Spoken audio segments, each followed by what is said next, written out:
कृष्ण की क्या मनाते हैं? जन्माष्टमी मनाते हैं। आविर्भाव नहीं मनाते, क्या मनाते हैं? जन्माष्टमी है। स्वयं मातृ गर्भ से कैसे जन्म ले रहे हैं। भगवान कहीं भी कहीं से भी प्रकट हो सकते हैं, आविर्भाव हो सकते हैं, किंतु जन्म जो है हम इसलिए लिखते क्या? जन्माष्टमी। अहो इतने सुंदर है। प्राकृत शिशु के भांति ही मां जसोदा के गर्भ से जन्म लिया, देह के साथ नाड़ी के साथ बंधन है, उसके भी नाड़ी छेदन आदि भी दिखाया गया है। जैसे छोटा बालक मातृ गर्भ से जन्म लेते हैं, उनकी ये जन्म संस्कार आदि कराया जाता है। देखो नृसिंहदेव का ऐसे हुआ है, खंबा से जब निकले कुछ नहीं हुआ है, किंतु देखो नृसिंहदेव क्या बोले, हमारे वर्णनंदन श्याम सुंदर माँ जसोदा के जन्म नारी एक क्या बोले गर्भ से जन्म लिया है। कितने सुंदर। अहो प्रभु कैसे लिया है। प्राकृत शिशु के भांति बस है, कॉर्पोरेट भी नहीं लेते बताए है, टर्न फेस है, शरीर के कॉर्पोरेट नहीं लेते। अनंत करो विश्व ब्रह्मांड के धारण करने वाले है, और वो एक गोपाल है, निस्सहाय होकर के रोते हैं। कितना सुंदर लीला है, जिससे अभी महाराज जी ने सुना है। महाराज की कथा बहुत मधुर है, आप लोग सुनते हैं। मेरे भाषा तक कर्कश है, कौन सुनेगा है, इसलिए मैं चला जाता हूँ, कोई सुनने वाला नहीं, क्या करें। देखो कृष्ण की कितने सुंदर है, इसलिए हमारे सत्यव्रत मुनि के कैसे कीर्तन करें। नमामि सारम सच्चिदानंद रूपम लसद्कुंडलं गोकुले भजमानं जसोदाभियोलो खलाब्धावमानं परामृष्टमातं तत द्रुतगोपा रोदन्तं मूर्नेत्रं जुग्ममृजान्तं कराम्बुजजुग्मेनो सातङ्कनेत्रं मुहूर्षासकम्प श्रीरेकाङ्ककण्ठ सीतागैवदामो दरं भक्तिवर्धनं नमामि सारं सच्चिदानन्दरूपं लसत्कुण्डलं गोकुले विराजमानं। कितने सुंदर मधुर भाव प्रकटित है। ऐसे कोई व्यक्ति है इस कीर्तन के सुन करके अनुभव करके हृदय द्रवीभूत ना हो जाए, पत्थर भी पिघल जाते हैं। कितना सुंदर प्रभु के ऐसे सुंदर रूप वर्णन होते जा रहे है। हम इसलिए करें कृष्ण ऐसे सुंदर मधुर रूप सौंदर्य माधुर्य प्रकाश करते हैं। इसे संग चैतन्य महापुरुष संग कृष्ण करे, हे सनातन कृष्ण के स्वरूप विचार सुनो है। वो अद्वय ज्ञान तत्व न द्वयम यदि अद्वयम है, एक ही वस्तु है, अपने अचिंत शक्ति के द्वारा स्वरूप कैसे सुंदर प्रकाश करते हैं। जैसे जैसे भक्त होते हैं ऐसे भक्त के निकट वो स्वरूप के प्रकाश कर देते है? जिसमें द्वादश रस रहता है। द्वादश माने 12, 12-10 संबंध है। ऐसे सुंदर रूप है। संत दास सख वात्सल्य माधुर्य, ये 5 क्या है? मुख्य रस कहा जाता है। और 7 गौण रस है। क्या क्या? ठीक से बोलो। हर्ष, उद्भुत, करुण, वीर, विभत्स है, रुद्र, करुण है, ऐसे करके 7 है। इतने सुंदर जो द्वादश रस संबंध, ये पूर्ण भगवान में ये है। अभी थोड़ा तत्व में प्रवेश भी करना है। कृष्ण के त्रिविध धाम है। कितने धाम? 3 धाम बताया जाता। द्वारिकापुरी, मथुरापुरी और वृंदावन है। द्वारका में कृष्ण के कहा जाता है, पूर्ण कहा जाता है। और मथुरा में पूर्णतर। और पूर्णतम कृष्ण कहाँ पर? ब्रजी ब्रजेंद्र नंदन श्याम सुंदर। और वही ब्रजेंद्र श्याम सुंदर अपने स्वरूप माधुर्य के सर्वोत्तम रूप में कहाँ प्रकाश करते हैं? राधा जी की निकट। श्याम रमा रमरम सुंदरता वरिष्ठ सुंदर सौंदर्य मोहित समस्त जगत जन। जैसे जैसे भक्त होते हैं उस भक्त के निकट से भगवान उस स्वरूप के भी प्रकाश करते रहते हैं। विशेष करके रासस्थली में कृष्ण के सर्वोत्तम रूप प्रकाश हो जाता है।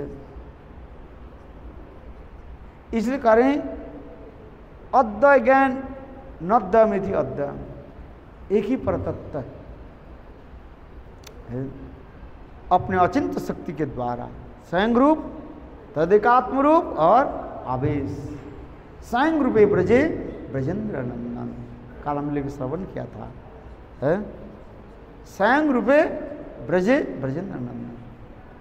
कृष्ण कितने सुंदर रूप। और वो सर्व आदि सर्व अंशी किशोर शेखर चिदानंद ध्य सर्वाश्रय सर्वेश्वर। कितने सुंदर रूप कृष्ण। इसलिए ऐसे कृष्ण के भजन नहीं किया तो किसको भजन करेंगे? ऐसे कृष्ण की जन्म उत्सव नहीं मनाए तो किसके जन्म उत्सव मनाएंगे? इस संसार के लोग देखो अपने पुत्र कन्या आदि के जन्म तिथि पर कितने उत्सव मनाते हैं कि नहीं? सारी तरफ बलून लगा देते हैं, लाइट और क्या क्या करते रहते। और फिर केक काटते हैं, आनंद से मना। हरि परात पर व्रत तो अनंत कोटि विश्व ब्रह्मांड के नायक, उसके लिए तो करना चाहिए। ब्रज में कृष्ण के जन्म उत्सव कैसे मनाया जाता है? ये कृष्ण के जन्म उत्सव पर माँ यशोदा ने क्या की? ब्राह्मणों की बुलाते हैं और अपने बाल गोपाल के भी आशीर्वाद देते हैं। और ब्राह्मणों के गाय बछड़े आदि स्वर्ण सब कुछ दान देते हैं। और दूसरी क्या है ना, जमुना में जाकर के जमुना में दिया जो है प्रदान करते हैं। एक समय की बात है, एक कृष्ण के जन्म उत्सव पर माँ यशोदा ने क्या की? पुत्र के मंगल के लिए, कल्याण के लिए जमुना में दिया। बोले आज हमारे गोपाल के कल्याण के लिए 108 नहीं 1108 कितने 108 दिया। माँ यशोदा गोपाल के लेकर के जमुना के जल में घुटनों तक चले गए और ब्राह्मण मंत्र पढ़ाने लगे, वेद मंत्र पढ़ाने लगे। ओम तद विष्णु परमं पदं सदा पश्यन्ति सूरय देवी व चक्षुराततम। है ऐसे करके एक एक दिया को छोड़ है और कृष्ण के मस्तक पर हाथ रख करके आशीर्वाद देते हैं। और देखो 1108 दिया है जमुना में अर्पित किया। माँ जसोदा जब पानी से ऊपर आ गया, देखा सारे दिया कहाँ पर है, बोले जमुना के सारे किनारे है 2 मील तक है, दोनों किनारे में वो दिया जल। कन्हैया माँ जसोदा ने पूछा, कन्हैया अरे दिया कैसे आ गया?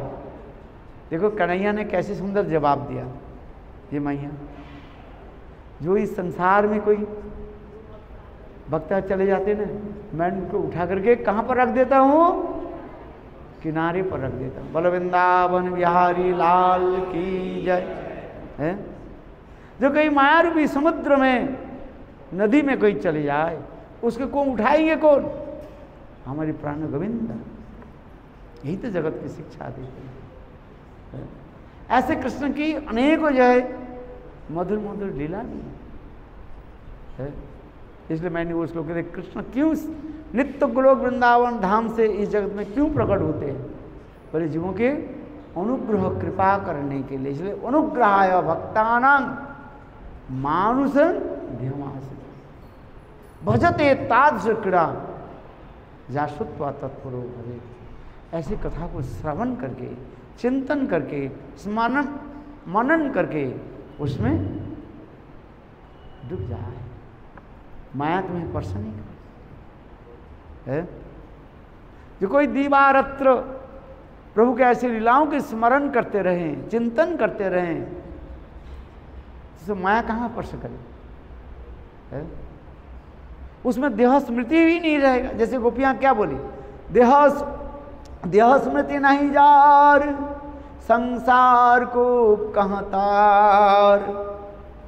कितना सुंदर है। देह स्मृति भी नहीं रहेगा। भगवत चिंतन करते करते करते करते आप बिल्कुल भूल जाओगे, अपने देह की भूल जाओगे। इसलिए तो कह रहे हैं दीक्षा काले शिष्य करी आत्मसमर्पण, সেই কালে কৃষ্ণ তারি করে আত্মসমর্পণ, সেই দেহ হয় তার চিদানন্দময়, অপ্রাকৃত দেহে কৃষ্ণেরে ভজয়। दीक्षा काले शिष्य करे आत्मसमर्पण। दीक्षा के समय है शिष्य क्या गुरु के चरण में अपने को समर्पित कर देते हैं। स्वाहा मंत्र में क्या है, सब है कि नहीं है? नमो और स्वाहा है।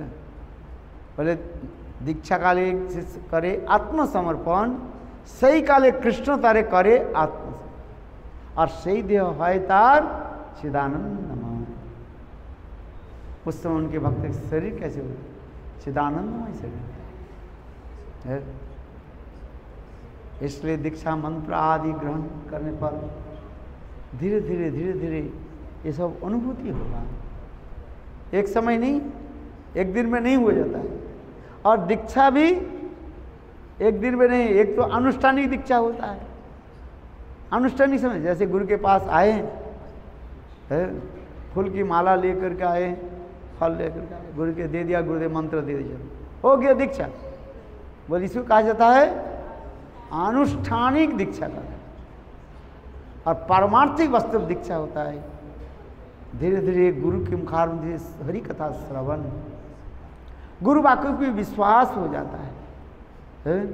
फिर मंत्र आदि के द्वारा जप करते करते धीरे धीरे अनुभूति होता है।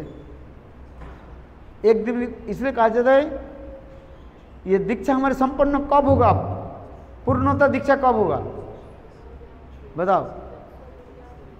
जब हम भाव अवस्था में पहुंचेंगे।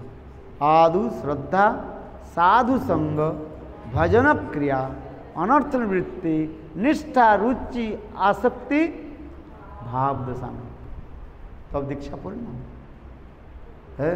ये मत सोचिए ये मैं काल ही दीक्षा ले लिया बा आज दीक्षा ले लिया हो गया सब, बोले नहीं, एक क्रम होता है। और उस समय उसके शरीर कैसे है, चिन्मय शरीर प्राप्त कर है। और इस प्रकार भजन करते करते समय आने पर भगवान की इच्छा से इस जड़ शरीर को छोड़ करके नित्य धाम में चले जाते हैं। बोले जिस प्रकार सांप अपने केंचुए के जैसे है स्किन को जैसे छोड़ करके बाहर आ जाता है, ठीक उसी प्रकार भगवत भजन करते करते साधक कब भगवत धाम में नित्य धाम में चले जाते हैं पता नहीं है। इसलिए दीक्षा करिए, शिष्य करिए, आत्मसमर्पण। सही काले कृष्ण तारे करे आत्मसम, सही देह है तारे चिदानंदमय, प्राकृत देहे श्री कृष्ण मंछा गुरु कृपा सिंधु पतितानं पावनेभ्यो वैष्णवे